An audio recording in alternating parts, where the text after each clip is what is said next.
সবথেকে খারাপ মতো সেটা যখন কোনো আপনজন কষ্ট দেয় আর চোখে জল চলে আসে, আবার সে এসে বলে যে কি হয়েছে, তখন আমি হাসতে হাসতে বলি কিছু না, সব ঠিক আছে। ঘুম থেকে উঠে কিছু কাজ সেরে প্রথমে শ্বশুর শাশুড়ির জন্য করে দিয়েছিলাম লিকার চা, তারপরে আবার ঘরগুলো ঝাড় দেওয়া হয়নি, ঘরগুলো ঝাড় দিয়ে আবার তোমাদের দাদাভাইয়ের জন্য করব দুধ চা, যেহেতু ও লিকার চা খায় না। আরও বাড়িতে আসলে একটু দেরি করেই ঘুম থেকে ওঠে, তো ওকে এখন দুধ চাটা করে দেওয়ার পর বিছানাটা ঝেড়ে নিচ্ছি, ঝেড়ে তারপরে আবার সব ঘরগুলো মোছা হয়নি, ঘরগুলোও মুছে নেব।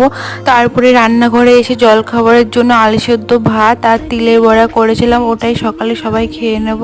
আর দুপুরের জন্য আবার পরে রান্না করা হবে।